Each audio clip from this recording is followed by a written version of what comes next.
Writer's Almanac for Monday. It's the 14th of March, 2022. The birthday of Albert Einstein, born in Ulm, Germany, 1879. As a little kid, even before kindergarten, he was fascinated by a compass needle, which made a big impression on him, lasted a whole lifetime. He loved math, hated school, dropped out, taught himself calculus, went to work in the Swiss patent office in Bern, where his job was to evaluate patent applications.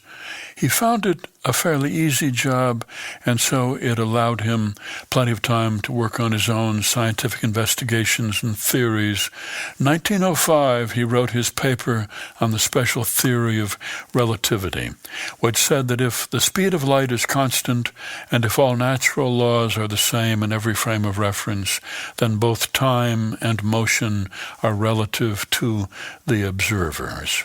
He published 3 more papers in the same year, each of which was just as revolutionary as the first, including the paper that included his famous equation E equals mc squared, E being energy, m is mass, and c stands for the velocity of light.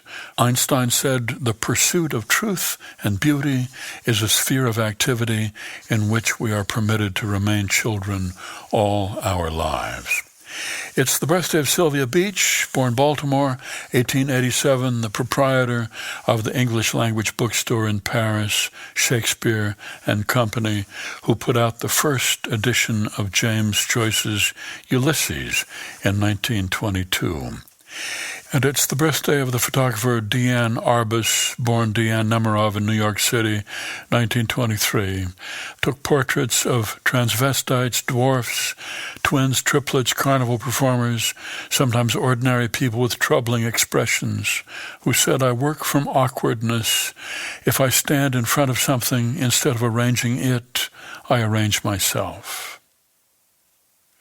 Here's a poem for today by Denise Levertov, entitled A Clearing.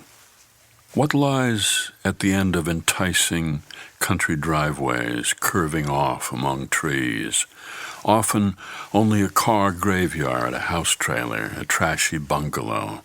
But this one, for once, brings you through the shade of its green tunnel to a paradise of cedars, of lawns mown but not too closely, of iris, moss, fern, rivers of stone rounded by sea or stream, of a wooden, unassertive, large-windowed house. The big trees enclose an expanse of sky. Trees and sky together protect the clearing.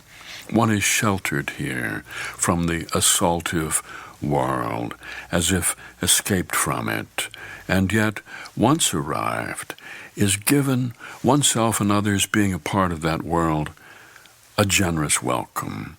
It's paradise as a paradigm for how to live on earth, how to be private and open, quiet and richly eloquent.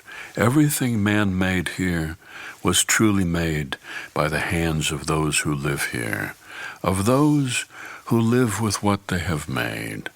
It took time and is growing still because it's alive. It is paradise, and paradise is a kind of poem. It has a poem's characteristics, inspiration, starting with the given, unexpected harmonies, revelations.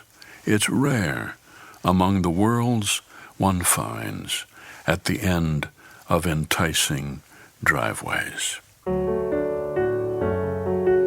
A poem by Denise Levertov, A Clearing, from This Great Unknowing, Last Poems, published by New Directions and used by permission here on the Writer's Almanac. Be well, do good work, and keep in touch.